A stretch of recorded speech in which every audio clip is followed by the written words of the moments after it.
Item number 1, Shrimati Nirmala Sitharaman ji. आप बैठ जाए माननीय सदस्य, प्लीज। माननीय सदस्य, प्लीज प्लीज, माननीय सदस्य, please.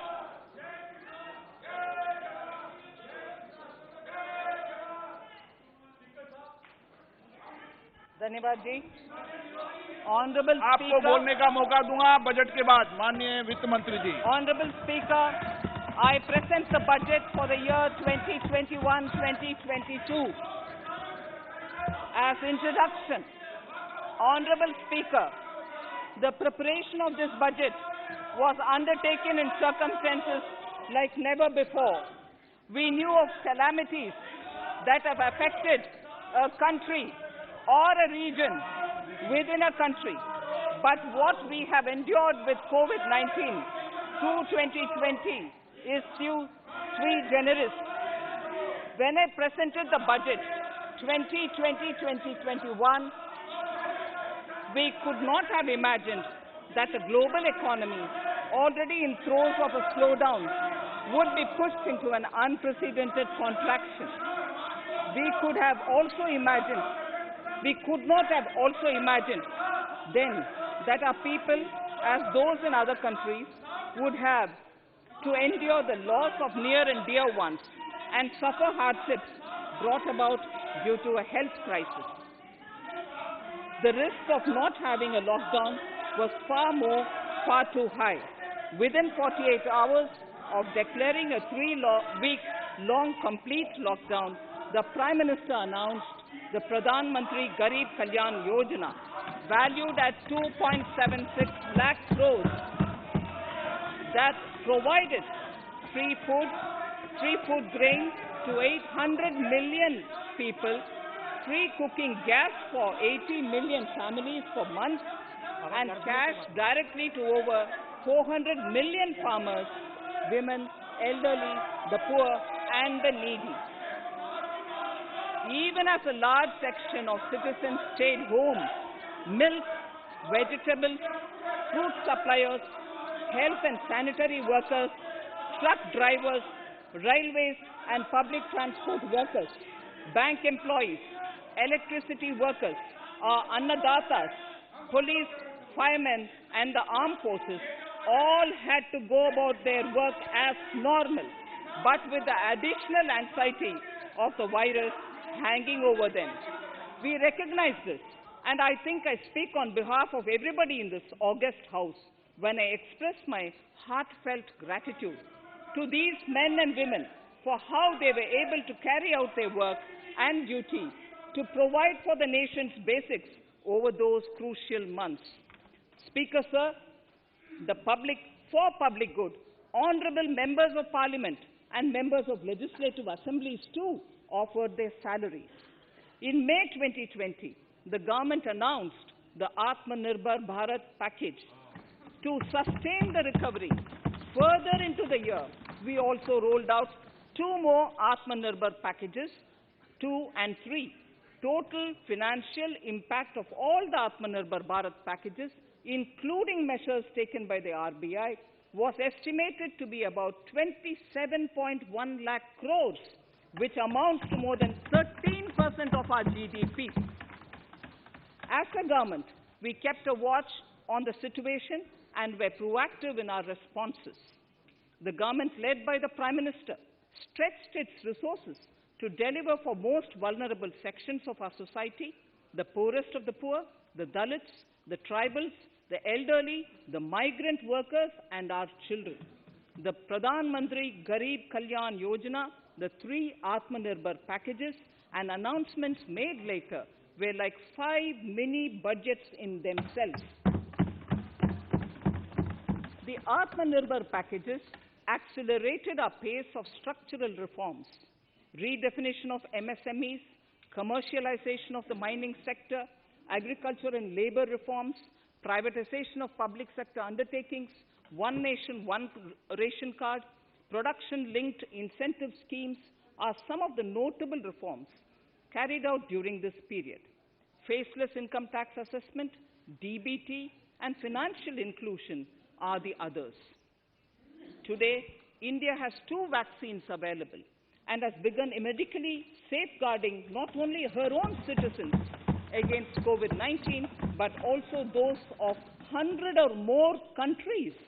It is added comfort to know that 2 or more vaccines are also expected soon. Honorable Prime Minister launched the vaccination drive by crediting and thanking our scientists. We are ever grateful for the strength and rigor of their efforts. Having said that, we are all reminded time and again that our fight against COVID-19 continues into 2021. Now, just as it happened after the 2 world wars, there are signs that the political, economic, and strategic relations in the post-COVID world are changing. This moment in history is the dawn of a new era, one in which India is well poised to truly be the land of promise and hope. I borrow the words of Rabindranath Tagore. Faith is the bird that feels the light and sings when the dawn is still dark. Faith is the bird that feels the light and sings when the dawn is still dark. In this spirit, I can't help but recall the joy that we as cricket-loving nation felt after the Team India's recent spectacular success in Australia. It has reminded us of all the qualities that we as a people, particularly our youth, epitomize of having abundant promise and the unsuppressed thirst to perform and to succeed. Today, data shows that India now has one of the lowest death rate of 112 per million population and one of the lowest active cases of about 130 per million. This has laid the foundation to the revival we are seeing now in the economy. This budget will be the first of this new decade. This budget will also be a digital budget, and that has happened with all your support. So far, only 3 times has a budget followed a contraction in the economy. All such contractions earlier were as a result of situations typical to India. This time, the contraction in our economy is due to a global pandemic, just like in several other countries. Having said that, I want to confidently state that our government is fully prepared to support and facilitate the economy's reset. This budget provides every opportunity for our economy to raise and capture the pace that it needs for a sustainable growth. 2021 is the year of many important milestones for our history. I mention a few of these. It is the 75th year of independence, 60 years of Goa's accession to India, 50 years of the 1971 India-Pakistan War. It will be the year of the 8th census of independent India. It will also be India's turn at the BRICS presidency, the year for our Chandrayaan-3 mission, and the Haridwar Mahakumbh.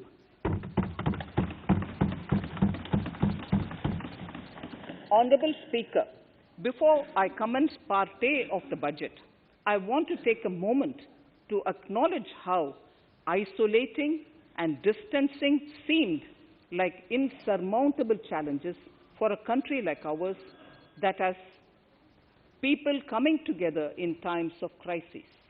It hurts us in many ways. It hurt us in many ways.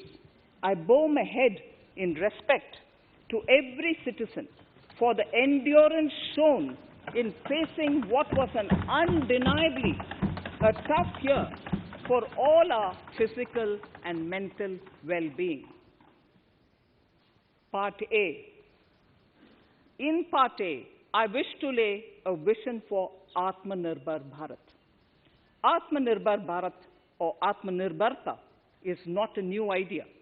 Ancient India was largely self-reliant and equally a business epicenter of the world. Atmanirbhar Bharat is an expression of the 130 crore Indians who have full confidence in their capabilities and skills. We are already part of international groupings such as the G20 and the BRICS, the Coalition for Disaster Resilient Infrastructure, and the International Solar Alliance are realities today due to India's efforts. The proposals in Part A will further strengthen the sankalp of nation first, doubling farmers' income, strong infrastructure, healthy India, good governance, opportunities for youth, education for all, women empowerment, and inclusive development, among others.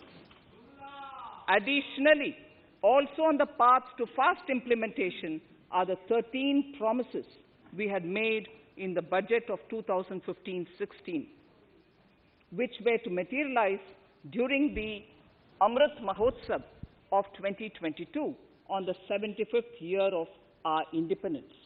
They too resonate with the vision of Atmanirbharta.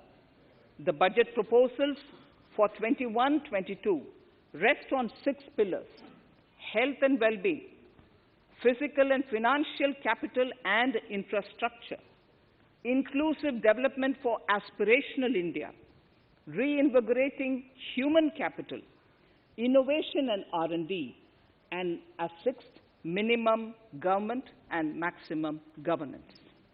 I now move to talking about the first pillar, health and well-being.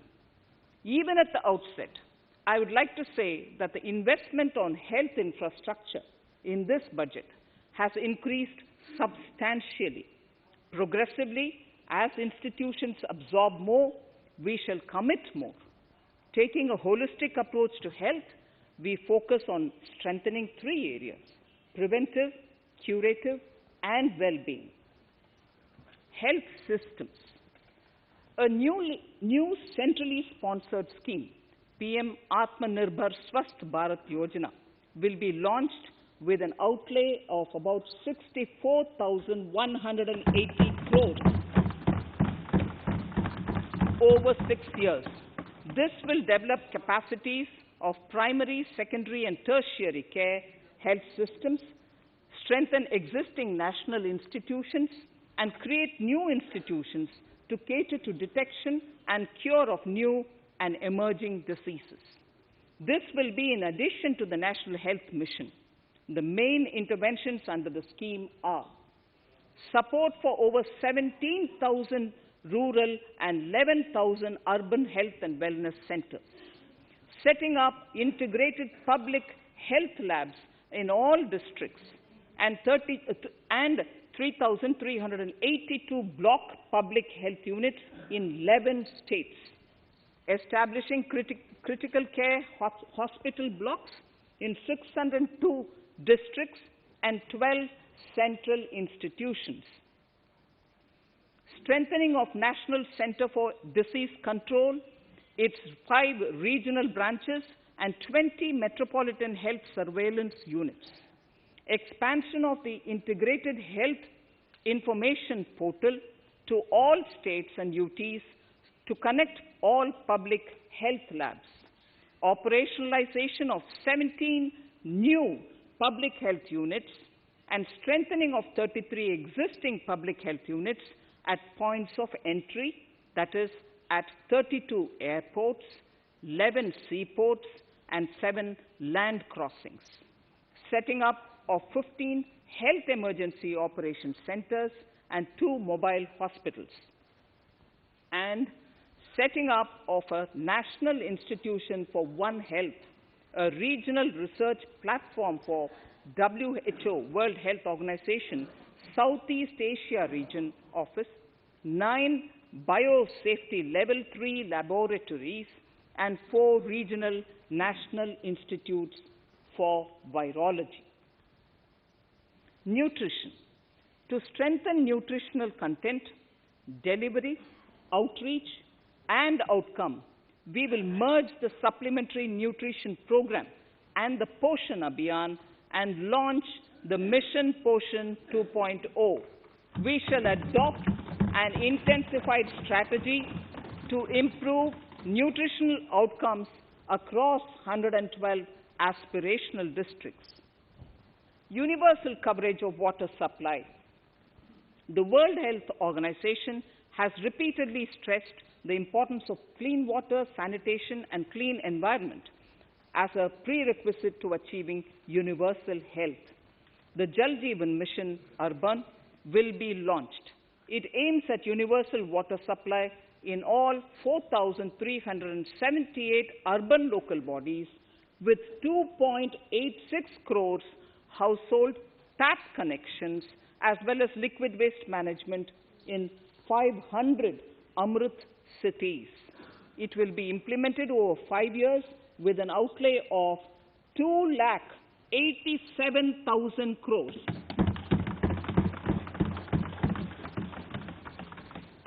Swachh Bharat and Swasth Bharat. For further Swachhata of urban India, we intend to focus on complete fecal sludge management and wastewater treatment, source segregation of garbage, reduction in single-use plastic, reduction in air pollution by effectively managing waste from construction and demolition activities, and bioremediation of all legacy dump sites.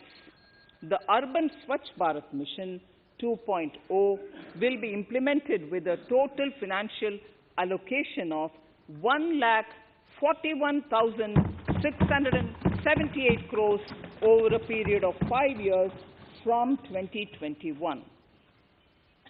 Clean air. To tackle the burgeoning problem of air pollution, I propose to provide an amount of 2,217 crores of rupees for 42 urban centers with a million-plus population in this budget. Scrapping policy. We are separately announcing, Honorable Speaker, a voluntary vehicle scrapping policy to phase out old and unfit vehicles. This will help in encouraging fuel-efficient, environment-friendly vehicles, thereby reducing vehicular pollution and oil import bills. Vehicles would undergo fitness tests in automated fitness centers after 20 years in case of personal vehicles and after 15 years in case of commercial vehicles. Details of the scheme will be separately shared by the ministry.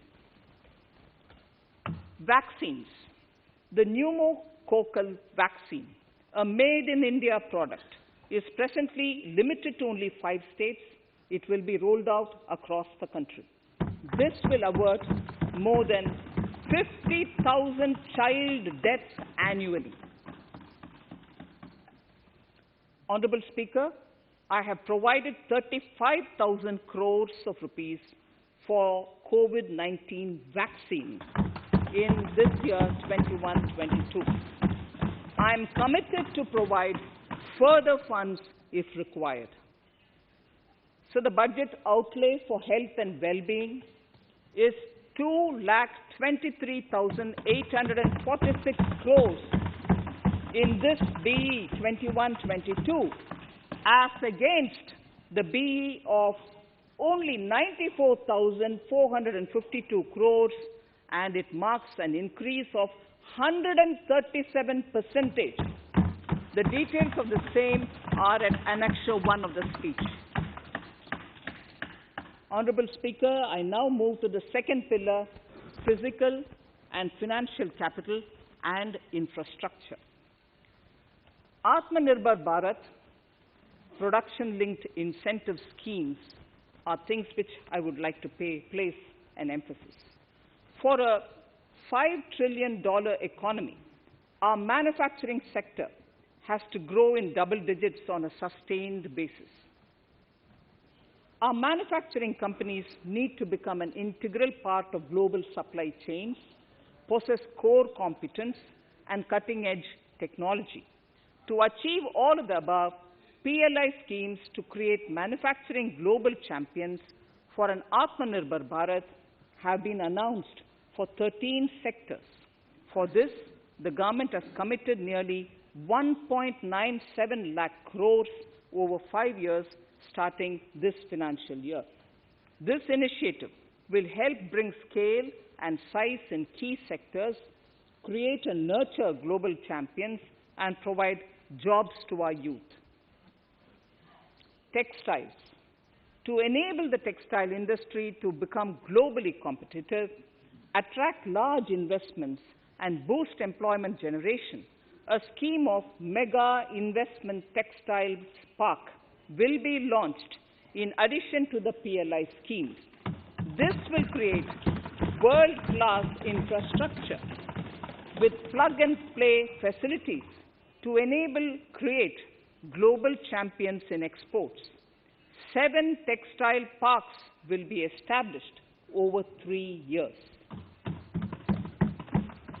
Infrastructure. The National Infrastructure Pipeline, which I announced in December 2019, is the first of its kind. Whole of government exercise ever undertaken by Government of India.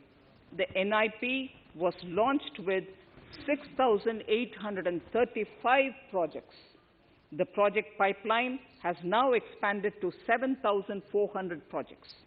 Around 217 projects worth rupees 1.10 lakh crores under some key infrastructure ministries have been completed. The NIP is a specific target which this government is committed to achieving over the coming years.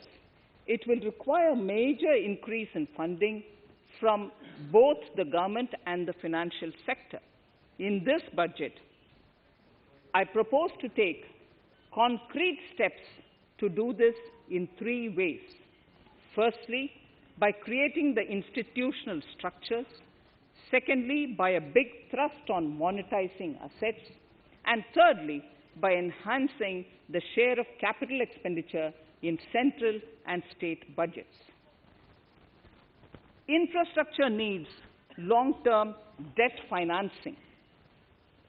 A professionally managed development financial institution is necessary to act as a provider, enabler, and catalyst for infrastructure financing.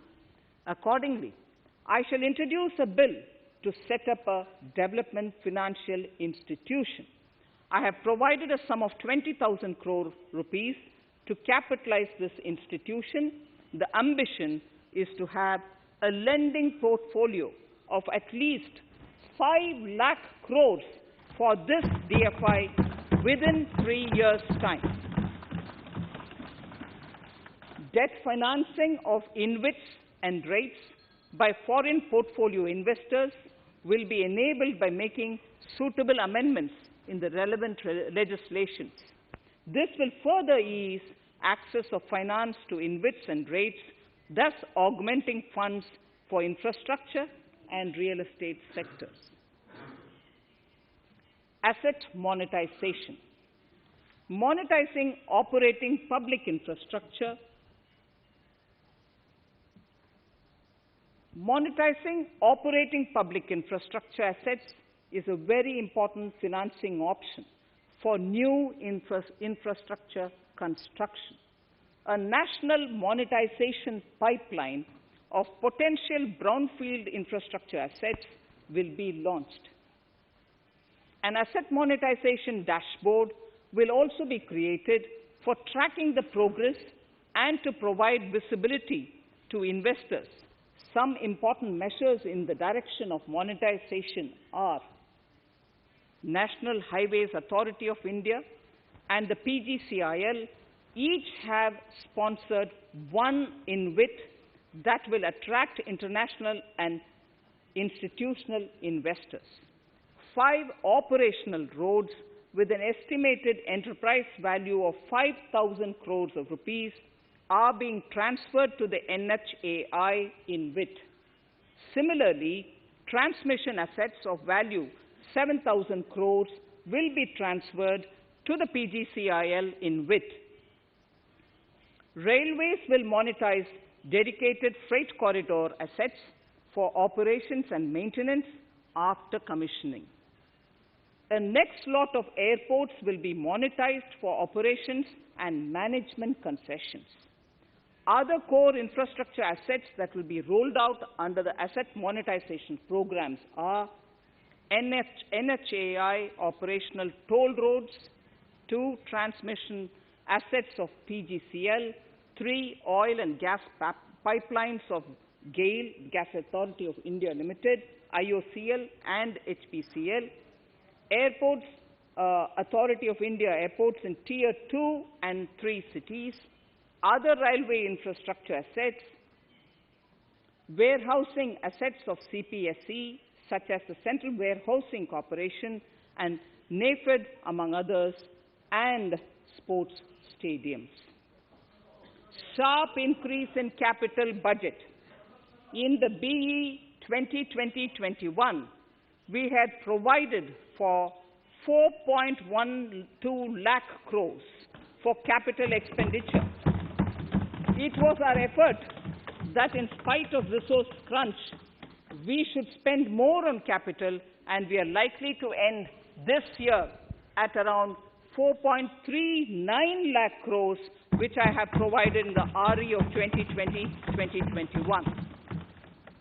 For 21-22, I propose a sharp increase in capital expenditure and thus have provided 5.54 lakh crores, which is 34.5% more than the BE of 2020-2021. Of this, I have kept a sum of more than 44,000 crores in the budget head of the Department of Economic Affairs to be provided for projects, programs, or departments that show good progress in capital expenditure and are in need of further funds. Over and above this expenditure, we would also be providing more than 2 lakh crores to states and autonomous bodies for their capital expenditure. We will also work out specific mechanisms to nudge states to spend more of their budget on creation of infrastructure.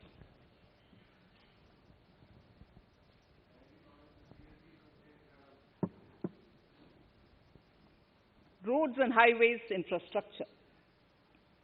More than 13,000 kilometer length of roads at a cost of 3.3 lakh crores has already been awarded under the 5.35 lakh crores Bharatmala Pariyojana project, of which 3,800 kilometers have been constructed. By March 2022, we would be awarding another 8,500 kilometers and complete an additional 11,000 kilometers of national highway corridors. To further augment road infrastructure, more economic corridors are also being planned. Some are 3,500 kilometers of national highway works in the state of Tamil Nadu at an investment of 1.03 lakh crores. These include Madurai-Kollam corridor, Chittoor-Tachur corridor, and construction will start next year. Second, 1,100 kilometers of national highway works in the state of Kerala at an investment of 65,000 crores, including 600 kilometer section of Mumbai-Kanyakumari corridor in Kerala. Third, 675 kilometers of highway works in the state of West Bengal at a cost of 25,000 crores, including upgradation of existing road Kolkata-Siliguri.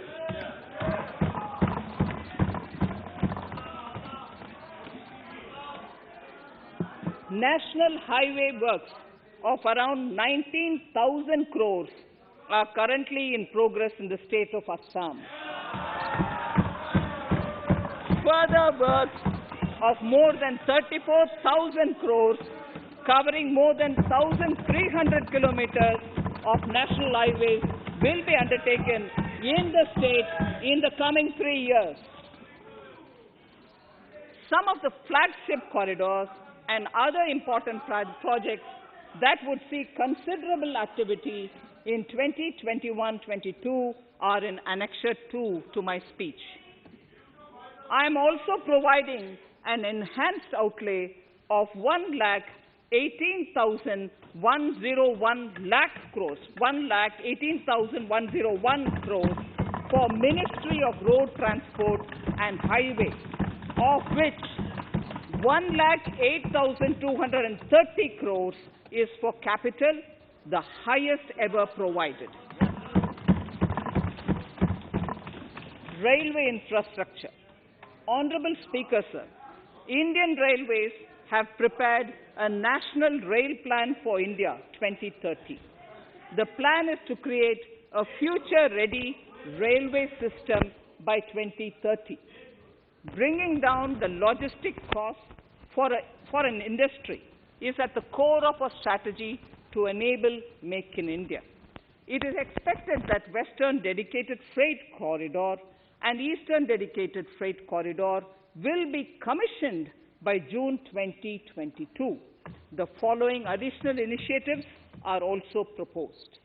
The Sonnagar-Gomo sections, 263 kilometers of Eastern Dedicated Freight Corridor, will be taken up in PPP mode in this year itself. Gomo-Dankuni section of 274.3 kilometers will be also taken up shortly in short succession. We will undertake future dedicated freight corridor projects, namely East Coast Corridor from Kharagpur to Vijayawada, East-West Corridor from Bhusaval to Kharagpur to Dankuni, and North-South Corridor from Itarsi to Vijayawada. Detailed project reports will be undertaken in the first phase. Broad gauge route kilometers, RKM as I referred to, electrified is expected to reach 46,000 kilometers, 46,000 RKM. That is 72% by end of 2021 from 41,548 RKMs on 1st October 2020. 100% electrification of broad gauge routes will be completed by December 2023. For passenger convenience and safety, the following measures are being proposed. We will introduce the aesthetically designed Vista Dome LHB coach on tourist routes to give better travel experience to passengers. The safety measures undertaken in the past few years have borne results. To further strengthen this effort, high-density network and highly utilized network routes of Indian Railways will be provided with an indigenously developed automatic train protection system that eliminates train collision due to human error. I am providing a record sum of 1,10,055 crores for railways, of which 1,07,100 crores is for capital expenditure only. Urban infrastructure. We will work towards raising the share of public transport in urban areas through expansion of metro rail networks and augmentation of city bus services. A new scheme will be launched at a cost of 18,000 crores to support augmentation of public bus transport services. The scheme will facilitate deployment of innovative PPP models to enable private sector players to finance, to acquire, to operate, and to maintain over 20,000 buses. The scheme will boost the automobile sector, provide fillip to economic growth, create employment opportunities for our youth, and enhance ease of mobility for urban residents. A total of 702 kilometers of conventional metro is operational and another 1,016 kilometers of metro and RRTS is under construction in 27 cities. 2 new technologies, that is Metro Light and Metro Neo, will be deployed to provide metro rail systems at much lesser cost with same experience, convenience and safety in Tier 2 cities and peripheral areas of Tier 1 cities also. Central counterpart funding will be provided to Kochi Metro Railway Phase 2 of 11.5 kilometer at a cost of 1,957.05 crores. Chennai Metro Railway Phase 2 of 118.9 kilometers at a cost of 63,246 crores. Bengaluru Metro Railway Project Phase 2A and 2B of 58.19 kilometers at a cost of 14,788 crores. Nagpur Metro Rail Project Phase 2 and Nashik Metro at a cost of 5,976 crores and 2,092 crores respectively. Power infrastructure.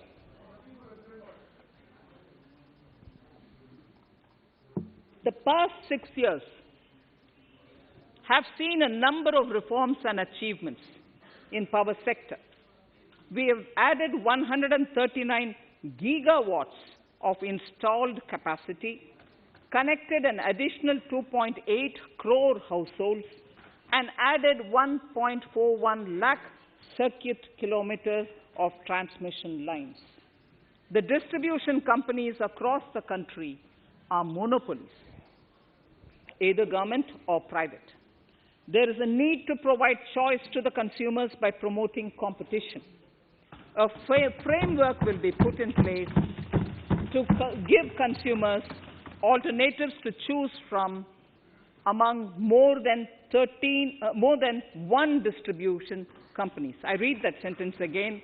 A framework will be put in place to give consumers alternatives to choose from among more than one distribution company.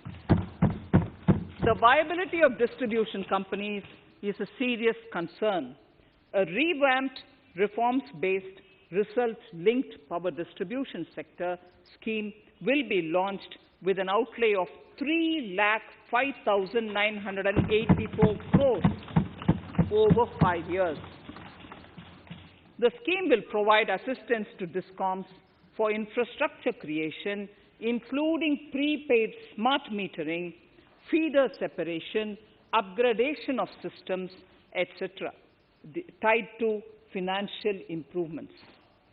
Prime Minister, while speaking at the 3rd Reinvestment Conference in November 2020, had announced plans to launch a comprehensive national hydrogen energy mission. It is now proposed to launch a hydrogen energy mission in 2021-22 for generating hydrogen from green power sources. Ports, shipping and waterways. Major ports will be moving from managing their operational services on their own to a model where a private partner will manage it for them. For the purpose, 7 projects worth more than 2,000 crores will be offered by the major ports on private-public partnership mode in FY 21-22.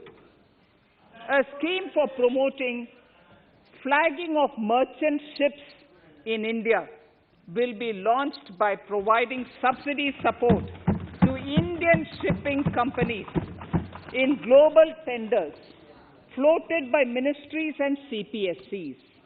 An amount of 1,624 crores will be provided over 5 years. This initiative will enable greater training and employment opportunities for Indian seafarers besides enhancing Indian companies' share in global shipping.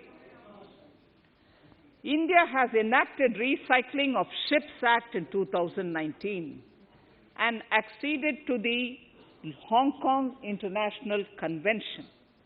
Around 90 ship recycling yards at Alang in Gujarat have already achieved HKC-compliant certificates. Efforts will be made to bring more ships to India from Europe and Japan. Recycling capacities of around 4.5 million light displacement ton LDT will be doubled by 2024. This is expected to generate an additional 1.5 lakh jobs for our youth. Petroleum and Natural Gas. Our government has kept fuel supplies running across the country without interruption during the COVID-19 lockdown period. Taking note of the crucial nature of the sector in people's lives, the following key initiatives are being announced. 1. Ujjwala scheme, which has benefited 8 crore households, will be extended to cover 1 crore more beneficiaries. We will add 100 more districts in next 3 years to the city gas distribution network. A gas pipeline project will be taken up in the Union Territory of Jammu and Kashmir. An independent gas transport system operator will be set up for facilitation and coordination of booking of common carrier capacity in all natural gas pipelines on a non-discriminatory open access basis. Financial capital.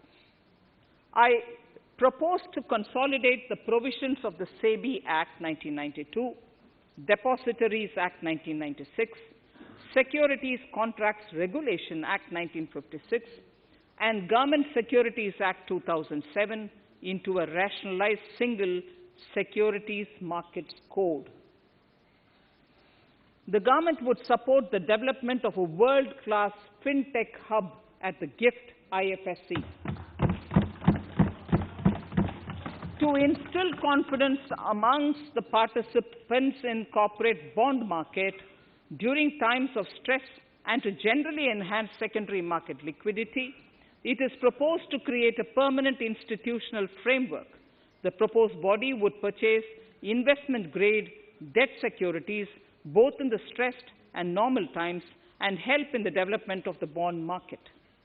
In the budget 2018-19, government had announced its intent to establish a system of regulated gold exchanges in the country.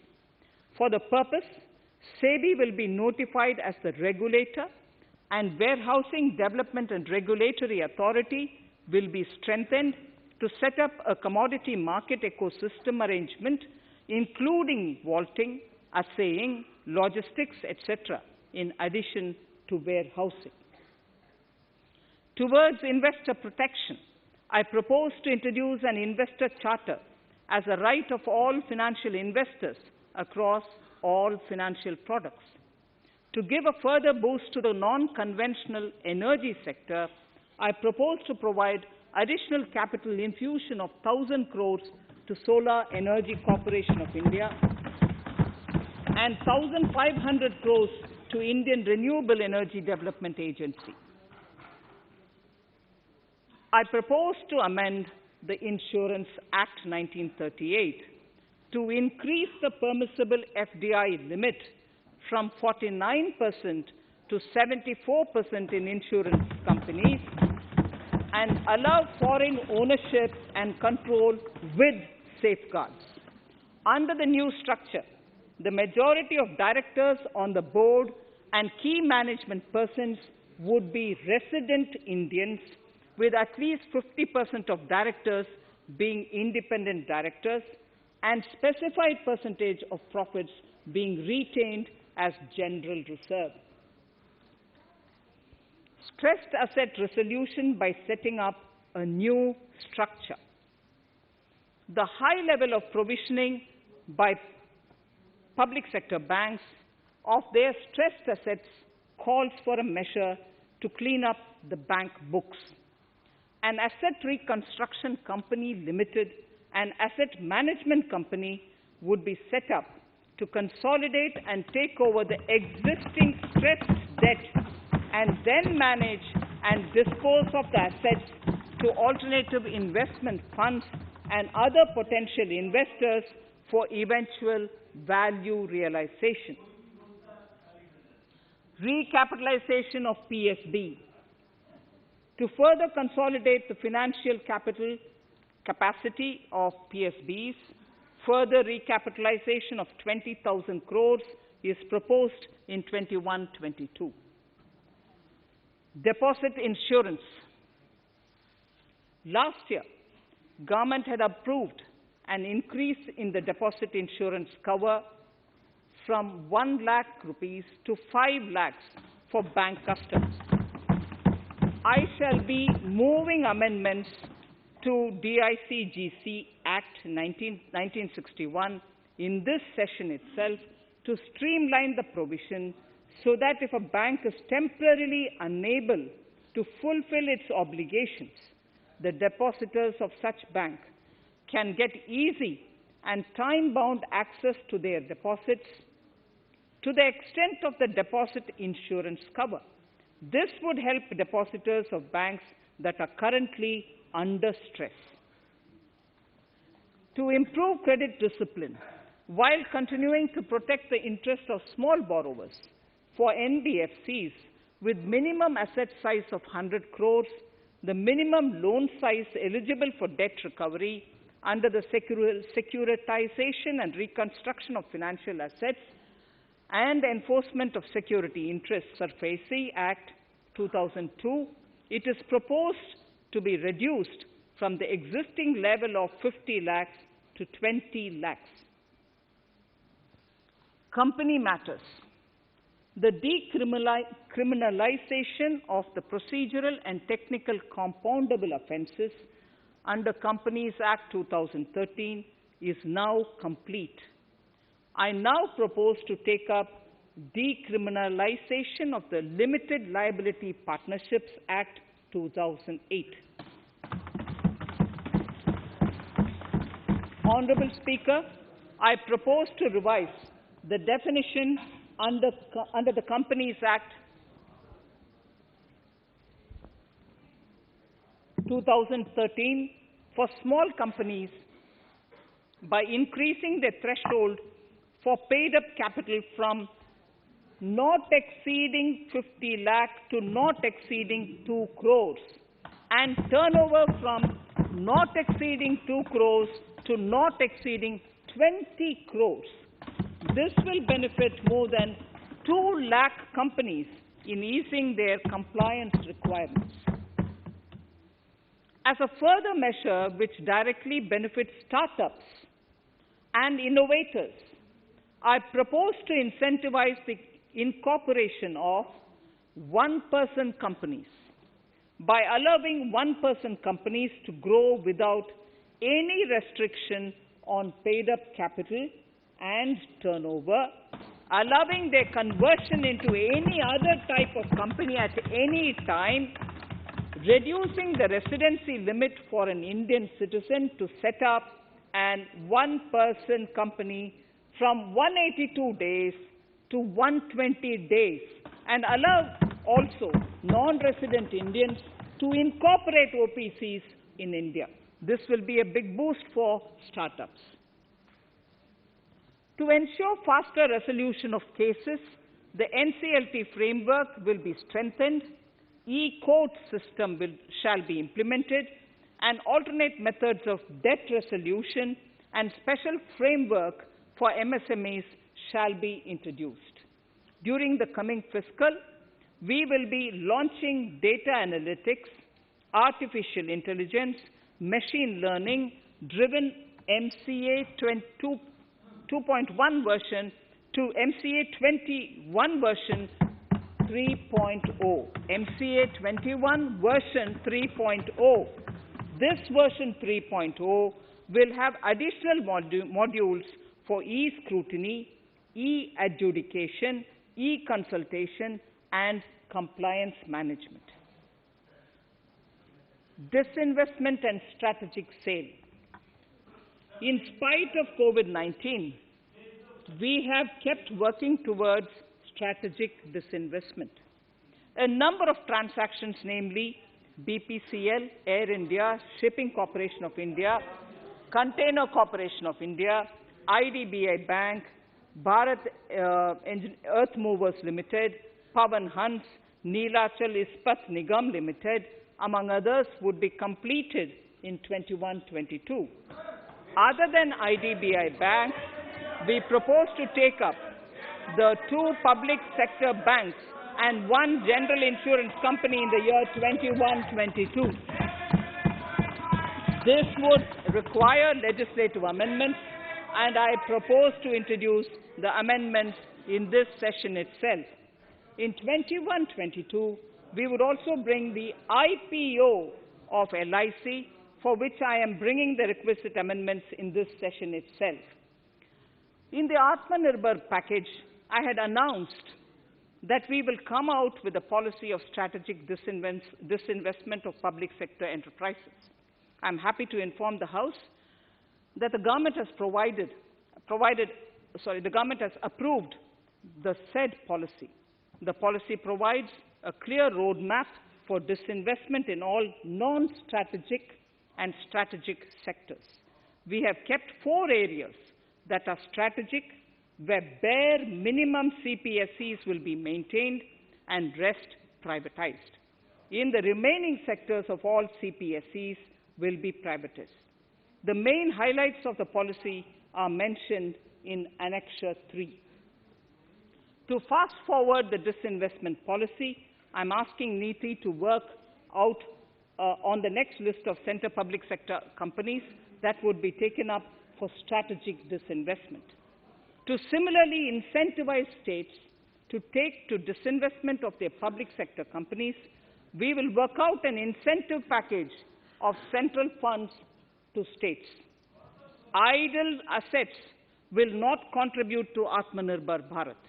The non-core assets largely consist of surplus land with government ministries and departments and public sector enterprises. Monetizing of land can either be by way of direct sale or concession, or by similar means. This requires special abilities, and for this purpose, I propose to use a special purpose vehicle in the form of a company that would carry out this activity. In order to ensure timely completion of closure of sick or loss-making CPSEs, we will introduce a revised mechanism that will ensure timely closure of such units.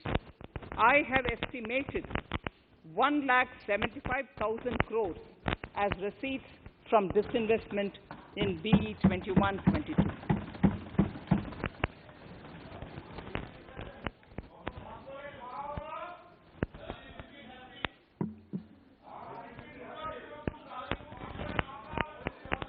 Government financial reforms. Under the Treasury Single Account, the TSA system, autonomous bodies directly draw funds from the government's account at the time of actual expenditure, saving interest costs. We will extend the TSA system for universal application from 21-22. On the recommendation of the 15th Finance Commission, we have undertaken a detailed exercise to rationalize and bring down the number of centrally sponsored schemes. This will enable consolidation of outlays for better impact. The government is committed to the development of multi-state cooperatives and will provide all support to them. to further streamline the ease of doing business for cooperatives, I propose to set up a separate administrative structure for them.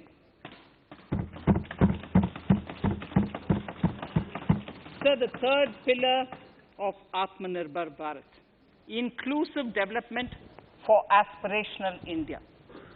Honorable Speaker, sir, under this pillar, I will cover agriculture and allied sectors, farmers' welfare and rural India, migrant workers and labor, and financial inclusion. Agriculture.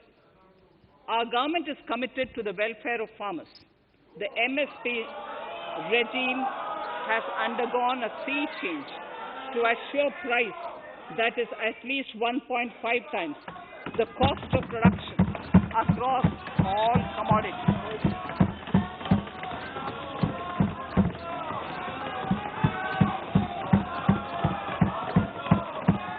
The procurement has also continued to increase at a steady pace.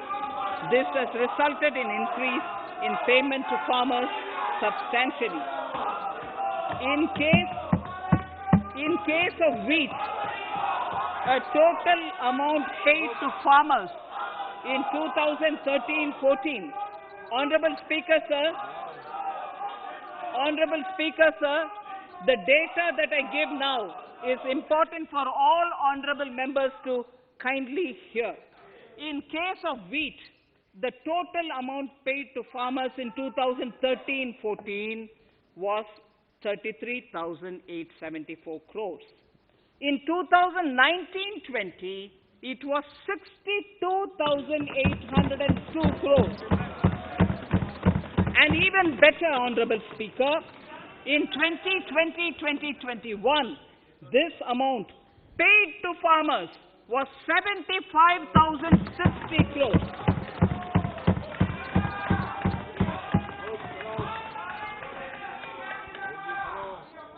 Honorable Speaker, again an important fact, the number of wheat-growing farmers that were benefited increased in 2020-21 to 43.36 lakhs compared to 35.57 lakhs in 2019-20. That much of an increase within 1 year. For paddy, again, an important data. For paddy, the amount paid in 2013-14 was 63,928 crores. In 2019-20, this increased to 1,41,930 crores.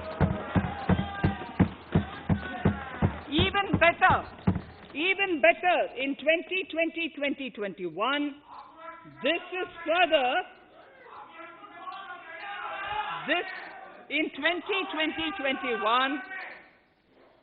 in 2020-21, this is further estimated, and I'm saying this is further estimated because the procurement is ongoing, and therefore I can't give you the final figure. This is further estimated to increase to 1,72,752 crores.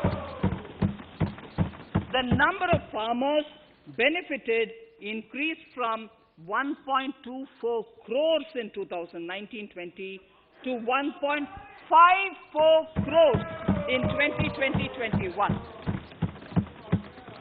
In the same way, Honorable Speaker, sir, in the case of pulses, the amount paid in 2013-14 was 236 crores. In 2019-20, this was increased to 8,285 crores. Now in 2021, it is at 10,530 crores. More than 40 times increase from 2013-14.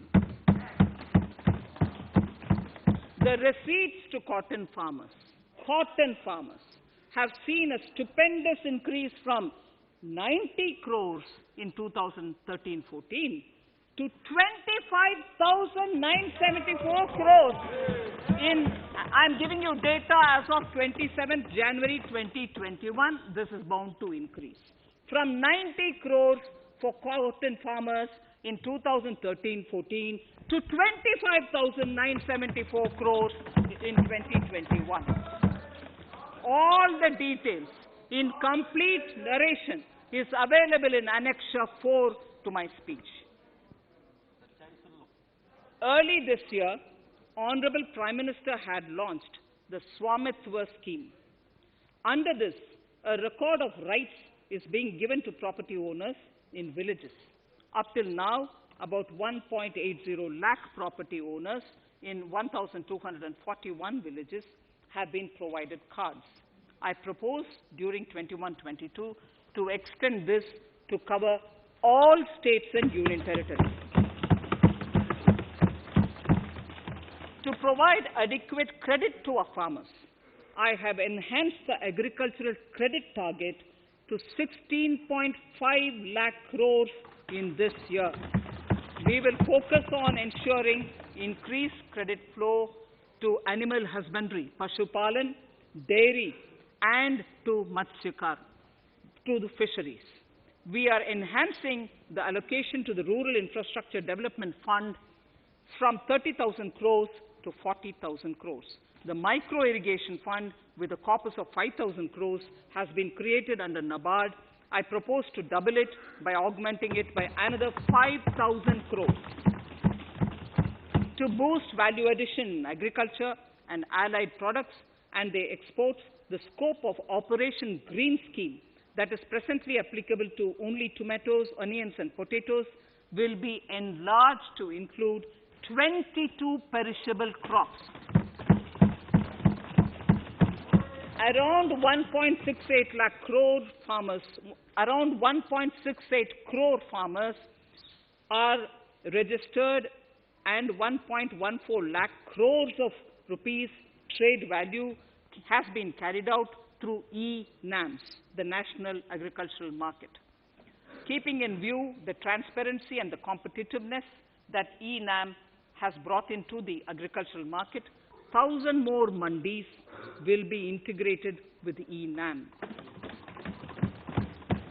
Honorable Speaker, sir, with all this, the Agricultural Infrastructure Fund would be made available to the APMCs for augmenting their infrastructure facilities.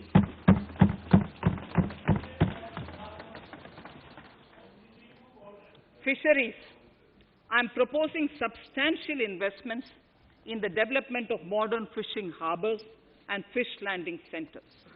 To start with, 5 major fishing harbors, Kochi, Chennai, Visakhapatnam, Paradip, and Petua Ghat, will be developed as hubs for economic activity. We will also develop inland fishing harbors and fish landing centers along the banks of rivers and waterways. Seaweed farming is an emerging sector with potential to transform the lives of coastal communities. It will provide large-scale employment and additional incomes. To promote seaweed farming and cultivation, I propose a multi-purpose seaweed park to be established in Tamil Nadu. Migrant workers and laborers. We have launched the One Nation, One Ration card scheme, through which beneficiaries can claim their rations anywhere in the country. Migrant workers in particular benefit from the scheme. Those staying away from their families can partially claim their ration where they are stationed, while their family in their native places can claim the rest. I am happy to inform you that One Nation, One Ration card plan is under implementation by 32 states and union territories, reaching about 69 crore beneficiaries. That's a total of 86% beneficiaries covered. The remaining 4 states and UTs will be integrated in the next few months. To further extend our efforts towards the unorganized labor force, migrant workers in particular, I propose to launch a portal that will collect relevant information on gig workers, building and construction workers, among others. This will help formulate health, housing, skill, insurance credit, and food schemes for all migrant workers. We will conclude a process that began 20 years ago with the implementation of the 4 labor codes. For the first time globally, social security benefits will be extended to gig and platform workers.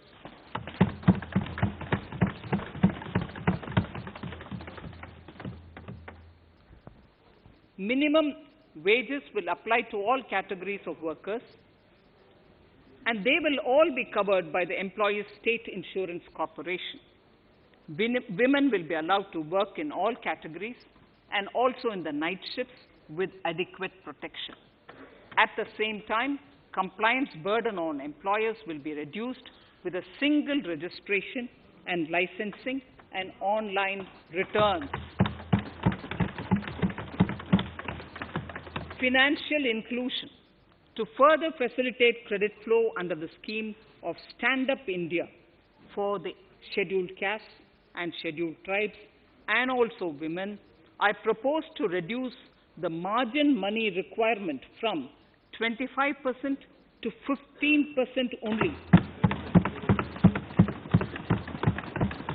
and to also include loans for activities in allied sectors in allied activities in agriculture. We have taken a number of steps to support the MSME sector. In this budget, I have provided 15,700 crores to this sector, more than double of the last year's B. Honorable Speaker, sir, I now go to the 4th pillar, reinvigorating human capital. The national education policy announced recently has had good reception. In school education, more than 15,000 schools will be qualitatively strengthened to include all components of the national education policy. They shall emerge as exemplar schools in their regions, hand-holding and mentoring other schools to achieve the ideals of policy. 100 new Sainik schools will be set up in partnership with NGOs, private schools, and states. Higher education. In Budget 2019-20, I had mentioned about the setting up of a higher education commission in India. We would be introducing the legislation this year to implement the same. It will be an umbrella body having 4 separate vehicles for standard setting, accreditation, regulation, and funding. Many of our cities have various institutions, universities, and colleges supported by the Government of India. Hyderabad, for example, has about 40 major institutions.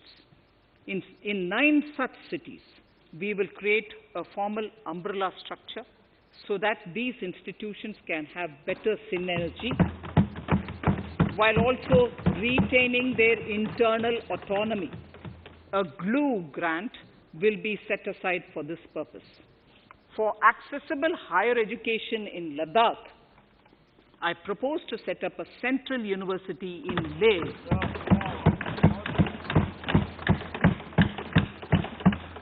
The other important projects to be taken up as a part of the NEP are listed in Annexure 5. Scheduled caste and scheduled tribes welfare. We have set ourselves a target of establishing 750 Eklavya model residential schools in our tribal areas. I propose to increase the unit cost of each such school from 20 crores, which is what it is now, to 38 crores, and for hilly and difficult areas to 48 crores. This would help creating robust infrastructure facilities for our tribal students. We have revamped the post-metric scholarship scheme for the welfare of scheduled caste students. I have also enhanced the central assistance in this regard.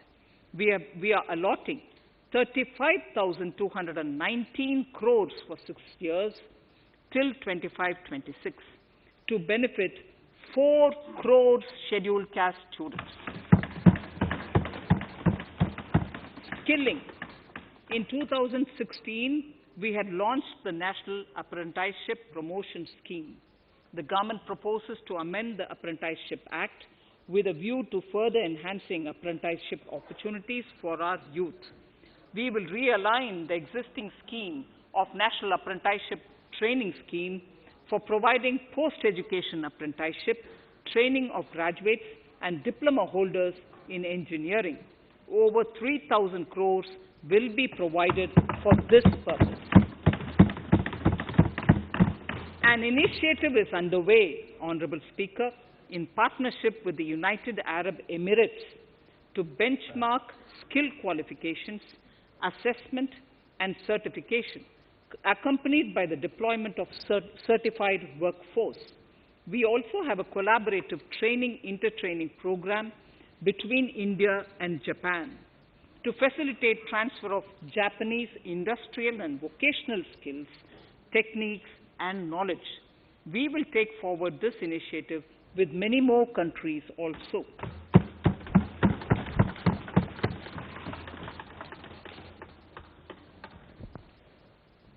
Innovation and R&D. In my budget speech of 2019, I had announced the National Research Foundation.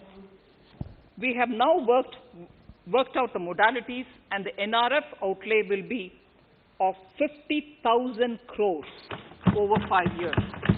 It will ensure that the overall research ecosystem in the country is strengthened with focus on identified national priority thrust areas. There has been a manifold increase in digital payments in the recent past. To give a further boost to digital transactions, I earmarked 1,500 crores for a proposed scheme that will provide financial incentive to promote digital mode of payment. We will undertake a new initiative, National Language Translation Mission. This will enable the wealth of governance and policy-related knowledge on the Internet being made available in major Indian languages.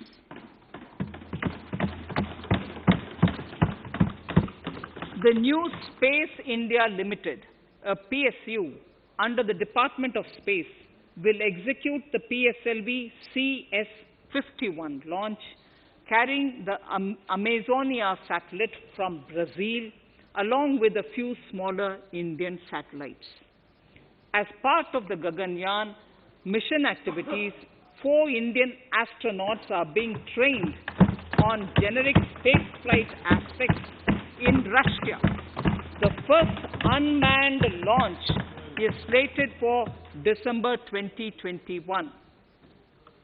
Our oceans are a storehouse of living and non-living resources. To better understand this realm, we will launch a deep ocean mission with a budget outlay of more than 4,000 crores over 5 years. This mission will cover deep ocean survey exploration and projects for the conservation of deep sea biodiversity. I come to the 6th pillar, Honorable Speaker, minimum government, maximum governance. Honorable Speaker, sir, this is the last of the 6 pillars. This will outline plans for reforms in one of our core principles of minimum government, maximum governance. We have taken a number of steps to bring reforms in tribunals in the last few years for speedy delivery of justice. Continuing with the reforms process, I now propose to take further measures to rationalize the functioning of tribunals. We have introduced the National Commission for Allied Healthcare Professionals Bill in Parliament. National Commission for Allied Healthcare Professionals Bill in the Parliament, with a view to ensure transparent and efficient regulation of 56 allied healthcare professionals. Additionally, to bring about transparency, efficiency, and governance reforms in the nursing profession, the National Nursing and Midwifery Commission Bill will be introduced by the government for passing. To have ease of doing business for those who deal with government or CPSEs, and carry out contracts, I propose to set up a conciliation mechanism and mandate its use for quick resolution of contractual disputes. This will instill confidence in private investors and contractors. Honorable Speaker, sir, the forthcoming census could be the first digital census in the history of India.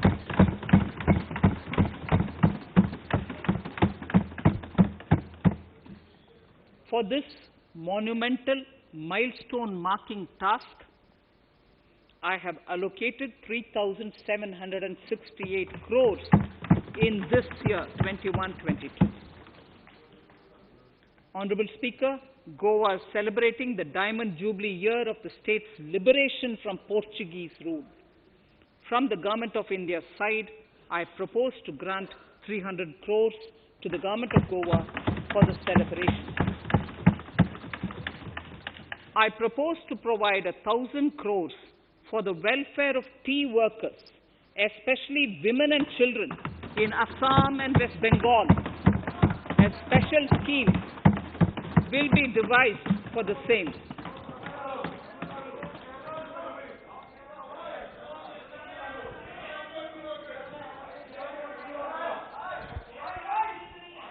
Fiscal position. Fiscal position. In these last few paragraphs of part A of my speech, I draw the attention of this august House to the fact that at the beginning of the current financial year, the pandemic's impact on the economy resulted in a weak revenue inflow. This was combined with high expenditure to provide essential relief to vulnerable sections of the society, especially the poor, the women, scheduled castes, and scheduled tribes. Unlike many other countries, we opted for a series of medium-sized packages during the pandemic so that we could calibrate and target our response according to the evolving situation. Once the health situation stabilized and the lockdown was being slowly lifted, we switched to ramping up government spending so as to revive domestic demand. As a result, against an original BE expenditure of 30.42 lakh crores for 2020-21, our RE estimates are 34.50 lakhs.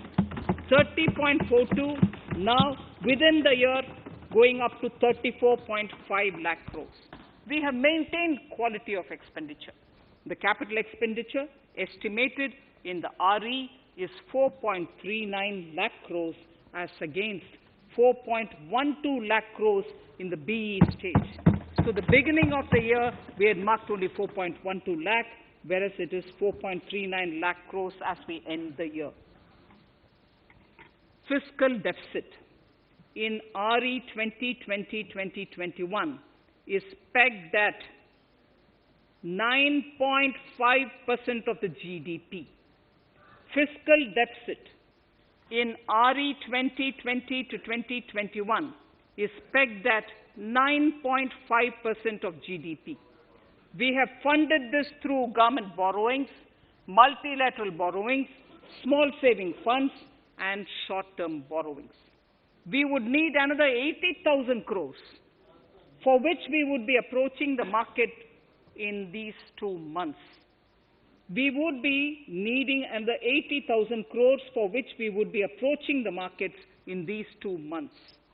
To ensure that the economy is given the required push, our BE estimates for expenditure in 21-22 are 34.83 lakh crores. This includes 5.54 lakh crores as capital expenditure, an increase of 34.5% over the BE figure of 2020-2021. The fiscal deficit in BE 21-22 is estimated to be 6.8% of the GDP. The gross borrowing from the market for the next year would be around 12 lakh crores. We plan to continue with our path of fiscal consolidation and intend to reach the fiscal deficit level below 4.5% of the GDP by 2025-2026, with a fairly steady decline over the period. We hope to achieve the consolidation by first increasing the buoyancy of tax revenue through improved compliance, and secondly, by increased receipts from monetization of assets, including public sector enterprises and land. The Contingency Fund of India is being proposed to be augmented. The Contingency Fund of India is being proposed to be augmented from 500 crores to 30,000 crores through finance bill. In accordance with the views of the 15th Finance Commission, we are allowing a normal ceiling of net borrowing for the states at 4% of GSDP for the year 21-22. A portion of this ceiling will be earmarked to be spent on incremental capital expenditure. Additional borrowing ceiling of 0.5% of the GSDP will also be provided, subject to conditions.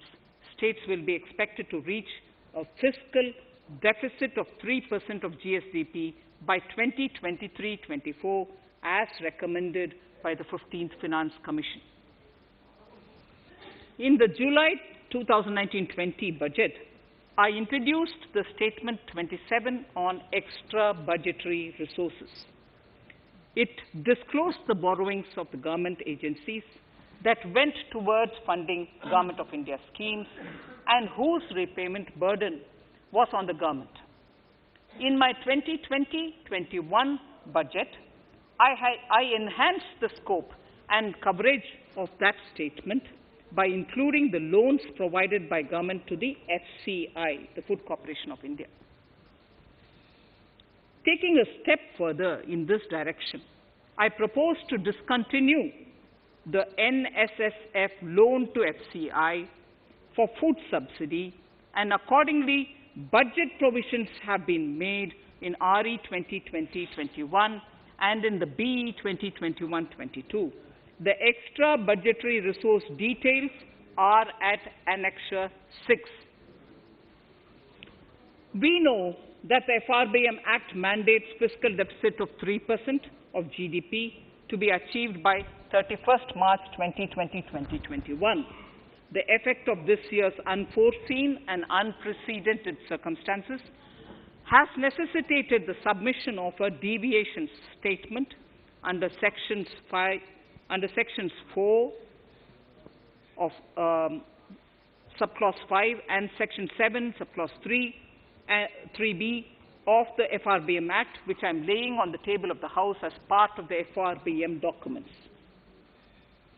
Towards achieving central government fiscal deficit along the broad path that I have already indicated, I will be introducing an amendment to the FRBM Act. Honorable Speaker, on the 9th of December 2020, the 15th Finance Commission submitted its final report covering the period 2021 to 2026 to the Rashtrapati Ji. The government has laid the Commission's report along with the explanatory memorandum in the Parliament, retaining the vertical shares of the states at 41%. We recognize our commitment to fiscal federalism and propose, therefore, to adhere to this recommendation. Jammu and Kashmir in the 14th Finance Commission was entitled to get devolution being a state. Now the funds of the UTs of Jammu Kashmir and Ladakh would be provided by the centre. I have also provided, on the Commission's recommendation, 1,18,452 crores as revenue deficit grant to 17 states in 21-22, as against 74,340 crores to 14 states in 2020-21. 2021. Honorable Speaker, I would now move to Part B of my speech.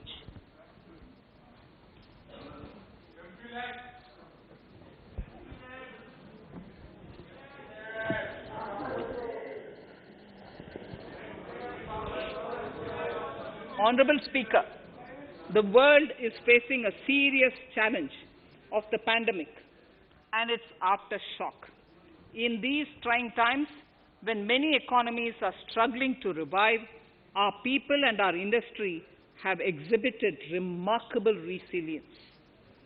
As I mentioned already, post-pandemic, a new world order seems to be emerging, one in which Asia is poised to occupy a prominent position, and India will have a leading role therein. In this scenario, our tax system has to be transparent, efficient, and should promote investments and employment in our country. At the same time, it should put minimum burden on our taxpayers. I borrow the words of Thiruvalluvar, the saint. Yetralum, Eatalum, Kathalum, Katha Vaguthalum, Nalla Valladarasu. A king or a ruler is the one who creates and acquires wealth, protects and distributes it for common good. Tirukkural. Direct tax proposals. Keeping this in mind, the words of Tirukkural, our government introduced a series of reforms in the direct tax system for the benefit of our taxpayers and the economy. Few months prior to the pandemic, in order to attract investments, we slashed our corporate tax rate to make it among the lowest in the world. The dividend distribution tax too was abolished. The burden of taxation on small taxpayers was eased by increasing rebates. In 2020, the return filers saw a dramatic increase to 6.48 crores from 3.31 crores in 2014. In the direct tax administration, we had recently introduced the faceless assessment and faceless appeal. I now seek to take further steps to simplify the tax administration, ease compliance, and reduce litigation. Relief to senior citizens. I begin my direct tax proposals by offering my pranam to our senior citizens. Many of them, despite having foregone several basic necessities of their own, have strived to build our nation. Now in the 75th year of independence of our country, when we continue our endeavor with renewed vigor, we shall reduce compliance burden on our senior citizens who are 75 years of age and above. For senior citizens who only have pension and interest income, I propose exemption from filing their income tax returns.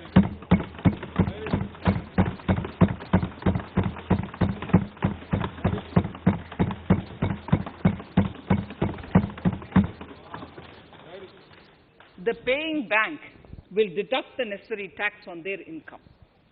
Reduction in time for income tax proceedings. This is a very key announcement if you are asking. Honorable Speaker, presently an assessment can be reopened up to 6 years and in serious tax fraud cases for up to 10 years. As a result, taxpayers have to remain under uncertainty for a very long time. I therefore propose to reduce this time limit for reopening of assessments to 3 years from the present 6 years.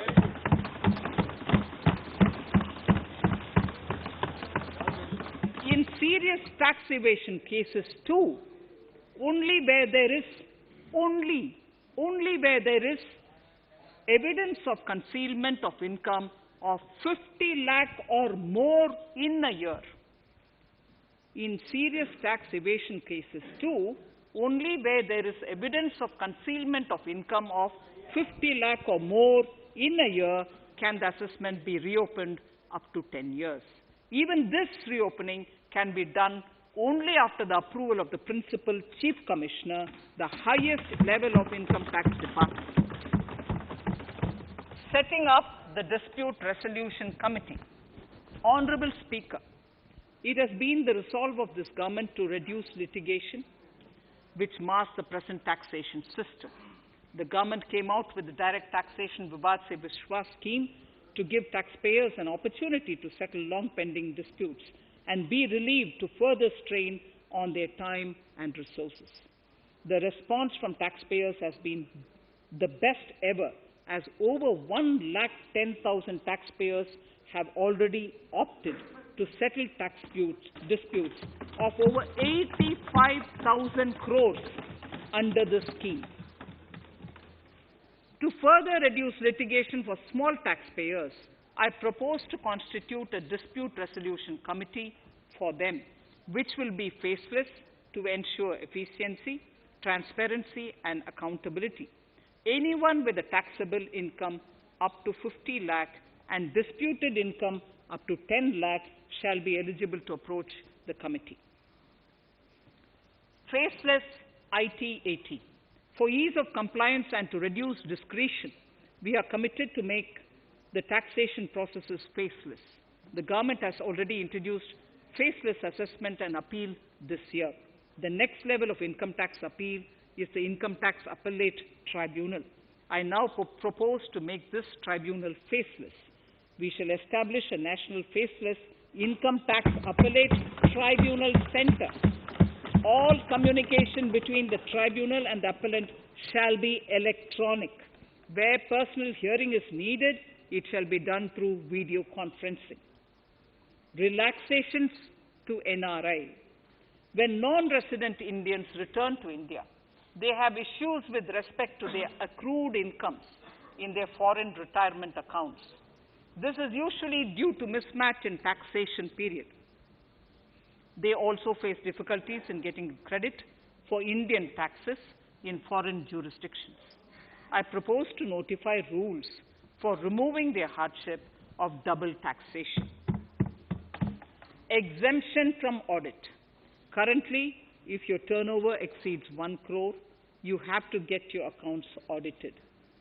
In February 2020 budget, I had increased the limit for tax audit to 5 crores for those who carry out 95% of their transactions digitally. To further incentivize digital transactions and to reduce compliance burden, I propose to increase this limit for tax audit for such persons from 5 crores to 10 crores. Relief for dividend. In the previous budget, I had abolished the dividend distribution tax in order to incentivize investment. Dividend was made taxable in the hands of shareholders. Now, in order to provide ease of compliance, I propose to make dividend payment to rate and InvIT exempt from TDS. Further, as the amount of dividend income cannot be estimated correctly by the shareholders for paying advance tax, I propose to provide that advance tax liability on dividend income shall arise only after the declaration or payment of dividend. Also, for the foreign portfolio investors, I propose to enable deduction of tax on dividend income at lower treaty rate. Attracting foreign investment into infrastructure sector. In the last budget, for attracting foreign investment in the infrastructure sector, we had granted 100% tax exemption, subject to certain conditions, to foreign sovereign wealth funds and pension funds on their income from investment in Indian infrastructure. We have noticed that few of such funds are facing difficulties in meeting some of the conditions. In order to ensure that a large number of funds invest in India, I propose to relax some of these conditions relating to prohibition on private funding, restriction on commercial activities, and direct investment in infrastructure. In order to allow funding of infrastructure by issue of zero-coupon bonds, I propose to make notified infrastructure debt funds eligible to raise funds by issuing tax-efficient zero-coupon bonds. Affordable housing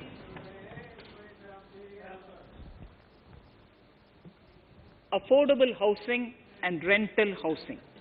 This government sees housing for all and affordable housing as priority areas. In July 2019 budget, I provided an additional deduction of interest amounting to 1.5 lakh for loan taken to purchase an affordable house. I propose to extend the eligibility of this condition by one more year to 31st March 2022. The additional deduction of 1.5 lakh shall therefore be available for loans taken up to 31st March 2022 for the purchase of affordable houses. Further, to keep up the supply of affordable houses, I propose that the affordable housing projects can avail a tax holiday for one more year till 31st March 2022. These are available now for projects also. We are committed to promote supply of affordable rental housing for migrant workers. For this, I propose to allow tax exemption for notified affordable rental housing projects. Tax incentives to Ifsc. As I mentioned in Part A of this speech, the government is committed to making the International Financial Services Center in GIFT City a global financial hub. In addition to the tax incentives already provided, I propose to include, among others, tax holiday for capital gains for aircraft leasing companies, tax exemption for aircraft lease rentals paid to foreign lessors, tax incentive for relocating foreign funds in the Ifsc, and to allow tax exemption to the investment division of foreign banks located in the Ifsc. Pre-filling of returns. Honorable Speaker, in order to ease compliance for the taxpayer, details of salary income, tax payments, TDS, etc., already come pre-filled in income tax returns.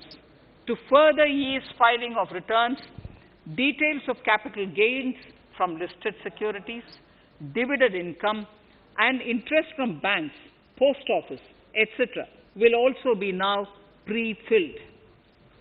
Relief to small trusts. We hope to reduce compliance burden on small charitable trusts running educational institutions and hospitals. So far, there is a blanket exemption to such entities whose annual receipt does not exceed 1 crore of rupees. I now propose to increase this amount to 5 crores.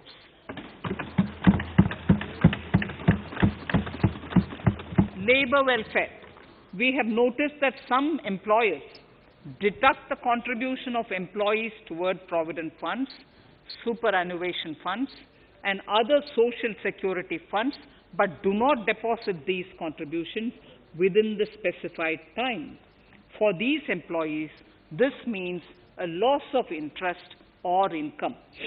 In cases where an employer later becomes financially unviable, non-deposit results in a permanent loss for the employees. In order to ensure that employees' contributions are deposited on time, I reiterate that the late deposit of employees' contribution by the employer will not be allowed as deduction to the employer.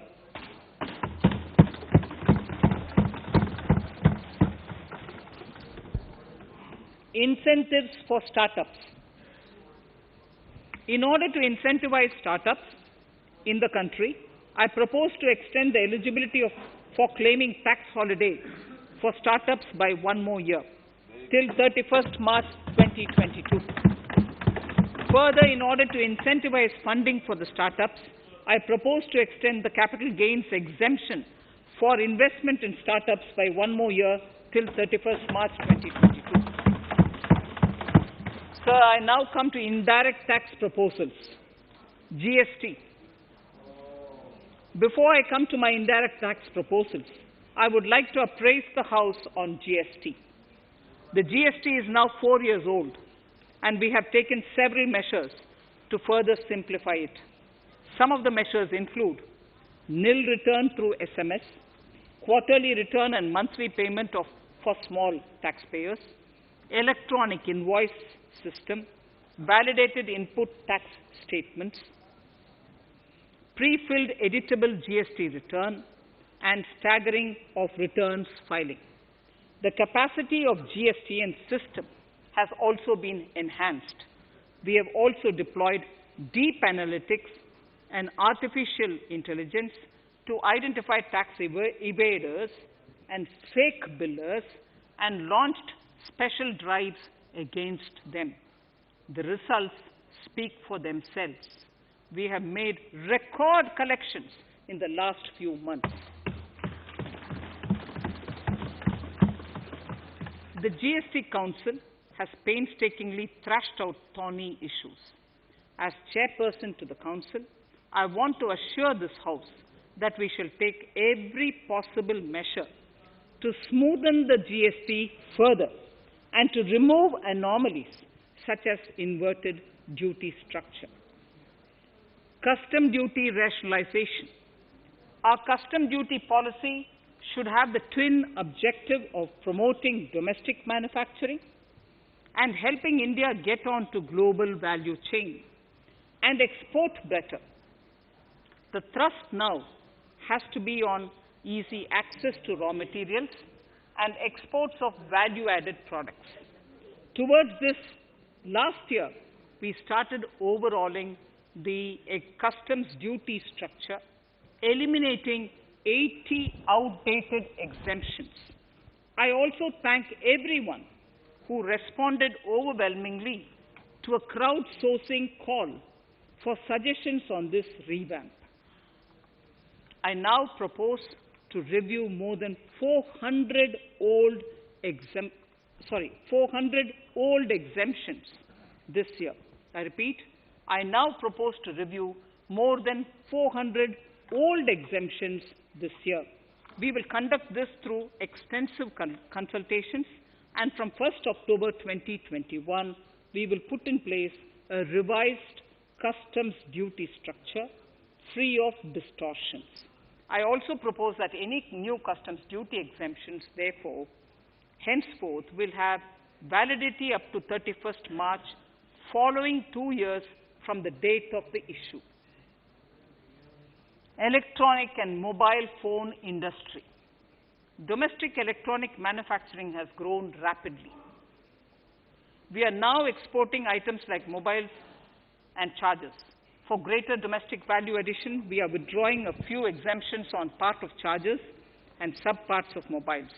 Further, some parts of mobiles will move from nil rate to a moderate 2.5%. Iron and steel. MSMEs and other user industries have been severely hit by a recent sharp rise in iron and steel prices. Therefore, we are reducing customs duty uniformly to 7.5% on semis, flats, and long products of non-alloy, alloy, and stainless steels. To provide relief to metal recyclers, mostly MSMEs, I am exempting duty on steel scrap for a period up to 31st March 2022. Further, I am also revoking ADD and CVD on certain steel products. Also, to provide relief to copper recyclers, I am reducing duty on copper scrap from 5% to 2.5%. Textiles. The textile sector generates employment and contributes significantly to the economy. There is a need to rationalize duties on raw material inputs to man-made textiles. We are now bringing nylon chain on par with polyester and other man-made fibers. We are uniformly reducing the BCD rates on caprolactam, nylon chips, nylon fiber, and yarn to 5%. This will help the textile industry, MSMEs, and also overall exports. Chemicals. We have calibrated customs duty rates on chemicals to encourage domestic value addition and to remove inversions. Apart from other items, we are reducing customs duty on naphtha to 2.5% to correct inversion. Gold and silver presently attract a basic customs duty of 12.5%. Since the duty was raised from 10% in July 19, prices of precious metals have risen sharply. To bring it closer to previous levels, we are rationalizing customs duty on gold and silver. Renewable energy. In Part A, we have already acknowledged that solar energy has huge promise for India. To build up domestic capacity, we will notify a phased manufacturing plan for solar cells and solar panels. At present, to encourage domestic production, we are raising duty on solar inverters from 5% to 20% and on solar lanterns from 5% to 15%. Capital equipment and auto parts. There is immense potential in manufacturing heavy capital equipment domestically. We will comprehensively review the rate structure in due course. However, we are revising duty rates on certain items immediately. We propose to withdraw exemptions on tunnel boring machine. It will attract a customs duty of 7.5% and its parts a duty of 2.5%. We are raising customs duty on certain auto parts to 15% to bring them on par with general rate on auto parts. MSME products. We are proposing certain changes to benefit MSMEs. We are increasing duty from 10 to 15% on steel screws and plastic builder wares. On prawn feed, we increase it from 5 to 15%. We are rationalizing exemption on import of duty-free items as an incentive to exporters of garments, leather, and handicraft items. Almost all of these items are made domestically by our MSMEs. We are withdrawing exemption on imports of certain kinds of leathers as they are domestically produced in good quantity and quality, mostly by MSMEs. We are also raising customs duty on finished synthetic gemstones to encourage domestic processing. Agriculture products to benefit farmers. We are raising customs duty on cotton from nil to 10%, on raw silk and silk yarn from 10 to 15%. We are also withdrawing end-use-based concession on denatured ethyl alcohol. Currently, rates are being uniformly calibrated to 15% on items like maize, bran, rice bran, oil cake, and animal feed additives. There is an immediate need to improve agricultural infrastructure so that we produce more while also conserving and processing agricultural output efficiently. This will ensure enhanced remuneration for our farmers. To earmark resources for this purpose, I propose an agricultural infrastructure and development cess on a small number of items. However, while applying this cess, we have taken care not to put additional burden on consumers on most items. Rationalization of procedures and easing of compliance. For a judicious application, we propose certain changes in the provisioning related to ADD, anti-dumping duty, and CVD, countervailing duty levies. To complete customs investigation, we are prescribing definite timelines. In 2020, we rolled out the Turant Customs Initiative, which brought in faceless, paperless, and contactless customs measures. With effect from September 2020, we have implemented a new procedure for administration of rules of origin. This has helped in putting a check on misuse of FTAs. The specific details of direct and indirect tax changes proposed are listed in the annexure to my speech. Honorable Speaker, sir, with these words, I commend the budget to this august House. Thank you.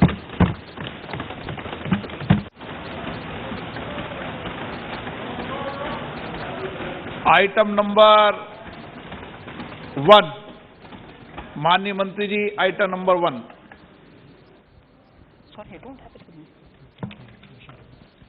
Sir, I wish to place on table the 15th Finance Commission report.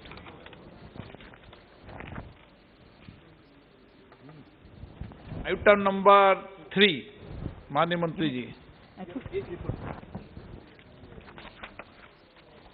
So I wish to lay on the table the following statements under Section 3(1) of the Fiscal Responsibility and Budget Management Act 2003, the medium-term fiscal policy cum fiscal policy strategy statement and macroeconomic framework statement.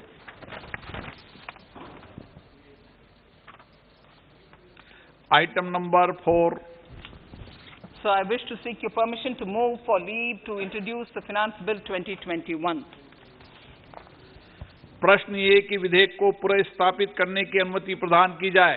जो सदस्य इसके पक्ष में हाँ कहें, जो सदस्य इसके विरोध में ना कहें। मेरे विचार में निर्णय हाँ वालों के पक्ष में हुआ, हाँ वालों के पक्ष हुआ। माननीय मंत्री जी विधेयक को पुनर्स्थापित करें। Shri Prahlad Joshi ji. With your permission, I rise to present the 18th report of Business Advisory Committee. माननीय सदस्यगण, माननीय वित्त मंत्री जी के बजट भाषण की प्रतियां प्रकाशक फलक पर उपलब्ध है। सदस्य अपनी प्रति प्रकाशन फलक से प्राप्त कर सकते हैं। माननीय सदस्यगण, जैसा कि आपको समाचार 2 के माध्यम से पहले सूचित किया जा चुका है कि बजट की प्रतियां आपको मेंबर्स पोर्टल के माध्यम से उपलब्ध कराई जा रही है। सभा की कार्रवाई मंगलवार दिनांक 2 फरवरी 2021 को दोपहर 4 बजे तक के लिए स्थगित की जाती है।